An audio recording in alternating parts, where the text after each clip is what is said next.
Eu tenho muita dificuldade de atribuir qual seria o valor correto para um Bitcoin, por exemplo. Eu não sei. Por que ele custa 90 e não 120 e não 50? Então isso me dá um pouco de medo, né? Porque quando você compra uma empresa... Samidana analisa os potenciais riscos e desafios das criptomoedas como o Bitcoin. Ele destaca os pontos críticos a serem considerados por quem pretende investir nesse mercado. Comenta aí sua opinião, deixe seu like e se inscreva no canal. Do reset mundial de dólar, de se virar outra moeda, é muito difícil, né? É muito difícil acontecer, mas muito difícil prever, assim. Eu gostaria de falar para você que eu tenho uma resposta boa, mas não tenho. O que eu te digo assim, Vilela, você mora no Brasil, você já tem o risco de reais, porque você ganha em real, suas contas são em reais, se o real for para casa do chapéu, você perdeu, né, seu patrimônio. Tá bom manter um pouco em dólar. Agora... o ouro, né, recentemente bateu o recorde.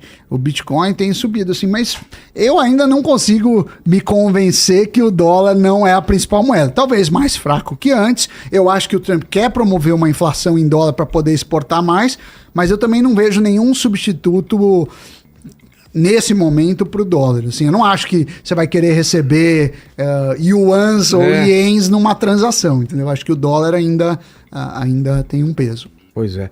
Fala, Léo, manda uma pergunta do pessoal. Você colocou o computador quântico aí na tela. Ó, é um belíssimo computador, hein? Será que um dia a gente vai ter um desses? Em casa? Vamos lá. O Henrique Silva pergunta para você, Sami. No Pânico você disse que o Bitcoin era isca de pirâmide, mas depois assumiu que errou. O que mudou no seu olhar sobre as criptos? Você investe em cripto? Não, primeira coisa que eu nunca disse isso no Pânico. O que eu disse foi uma vez na Globo, em que o Bitcoin tinha muito risco e que poderia, eu nunca chamei de pirâmide, que poderia ter uma bolha. E aí eu te explico por quê. Em determinado momento, muita gente saiu vendendo tudo para comprar Bitcoin. Quando você vai na Globo, principalmente Globo Aberta, que é o que foi o caso, as pessoas, você está atingindo uma massa que não consegue nem guardar dinheiro. Então eu acho o Bitcoin interessante. Eu tenho cripto indireto, então tenho fundos que põem cripto, mas assim, 2%, eu não sou... E eu aconselho as pessoas a ajustarem ao risco. É um potencial grande? Eu vejo a cripto, né, subiu muito, acho que é indiscutível, e nesse ponto eu errei, né, não vou fugir da responsabilidade, mas por outro lado... eu não vejo uma das funcionalidades que prometeram, que as pessoas iam usar cripto para pagar tudo. Eu não vejo ainda as pessoas indo na padaria pagando com cripto, indo para as pequenas transações. Pode chegar lá. Mas o que eu meço risco, né, que é a oscilação, é alta da cripto. Então, assim, para qualquer pessoa que for investir em cripto, eu acho assim, estude, veja um limite adequado ao quanto você aguenta de risco e vai lá, assim. Eu não vou ficar... Eu também nunca comprei nada de cripto. Tenho medo dessas coisas, Léo. Também. Tem gente que ganhou muito dinheiro, mas tem... assim, essa lógica de preço infinito é sempre perigosa, assim, né? Porque uma coisa vai valer sempre mais. Escassez, ok, mas assim, tá bom, mas esse manequim ou essa luz também talvez parou de ser produzida e não tem um valor tão grande. Então, assim, eu tenho muita dificuldade de atribuir qual seria o valor correto para um Bitcoin, por exemplo. Eu não sei. Por que ele custa 90 e não 120 e não 50?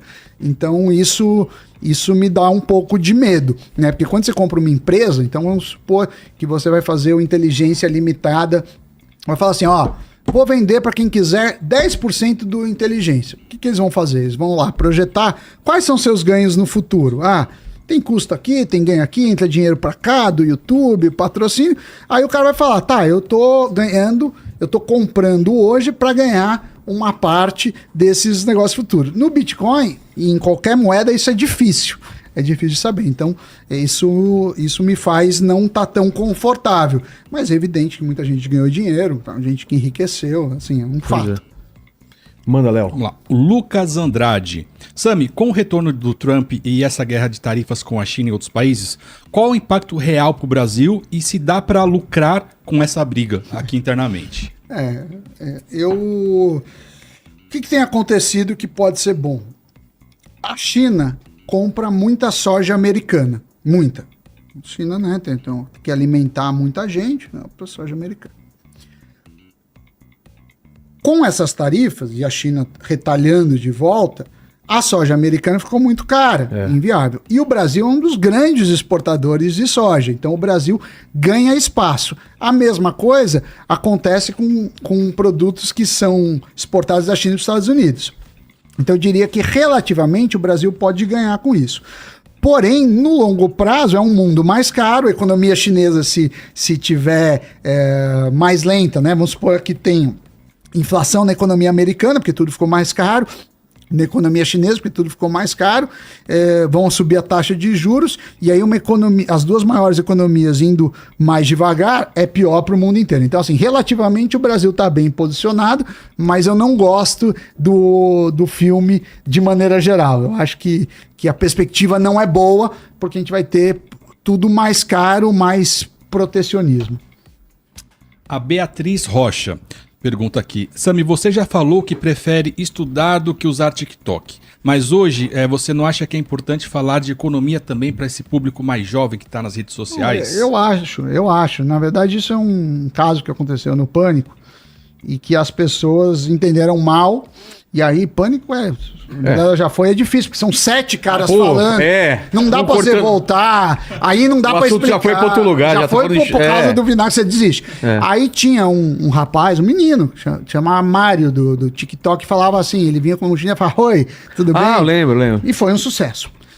E aí ele contou que largou a faculdade, que estava vivendo TikTok. E eu falei uma coisa que eu falaria pro meu filho, para qualquer pessoa que eu gosto. Falei, pô, legal, mas continue estudando, porque, assim, não dá para saber o dia de amanhã. Mas é óbvio isso, mas isso, né, é o que eu também falaria. Aí, muita gente falou, ele meio que foi... Eu não quis ser snob, nem tirar o mérito do cara. E depois ele chegou a falar comigo, ficou tudo bem. Mas na época aí, acho que Neymar postou, um monte de gente postou como se eu estivesse desrespeitando. Mas não foi, é porque os outros começaram a zoar, mandou o cara estudar.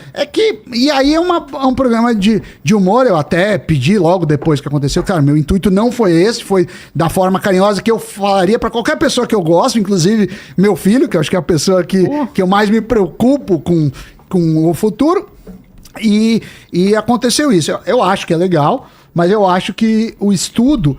o TikTok pra mim é um meio, tá? Então você pode... Hoje tá no TikTok, amanhã tá no Instagram. Outra coisa que inventaram... Você não sabe. Amanhã você pode ter a plataforma do inteligência, mas você não sabe. Eu não tenho TikTok, mas minha equipe criou um pra mim pra fazer cortes, assim. Uma coisa que eu não mexo direto nas minhas redes sociais. Eu tenho uma equipe que eu não entendo muito. Eu sou meio um tiozão que não entendo as redes sociais. Eu não sei mexer direto. Não sei... melhor horário pra postar, que tipo de conteúdo. Mas mesmo conteúdo, eu não entendo. É uma linguagem que eu deveria entender mais. E sim, agora, eu acho um erro a pessoa... eu não gosto daqueles vídeos assim, isso substitui 5 anos de faculdade, isso substitui isso. Porque eu acho assim, quando você faz faculdade, e de novo pegando o exemplo do Vilela, não só da faculdade, o seu processo criativo, de agência que você teve, de produzir, são muitas horas desenhando. Pois é. E isso... não dá para substituir com 1 ou 2 dicas, são milhares de horas desse processo. Então eu acho que, assim, atalhos podem ser perigosos. E aí eu gosto tanto do esporte, que assim, não tem atalhos. Você bota o cara assim, fala assim, você vê na hora a diferença. Você corre bem, bota lá pra você correr com os campeões. Não tem a menor chance, assim. Não é uma questão só de talento, é uma questão disso. E música, né? Música, eu toco piano. Música é uma coisa, cara, não existe isso. Eu de repente amanheci, toquei e cheguei no piano destruindo, assim. Então eu acho que assim, as pessoas perderam essa questão de dedicação, de tentar e de fazer. E para mim essa quilometragem é importante. Veja, a faculdade não é que o que você aprende na faculdade vai ser aplicado isso, mas é a forma de pensar. Você estimula a solucionar problemas de certa forma que podem ser aplicados em outros contextos. Então, porque eu acho que também é muito inocente você achar que todos os problemas que você vai ter na vida profissional você vai aprender em 4 anos, ou em 6, ou em 10. Não é assim.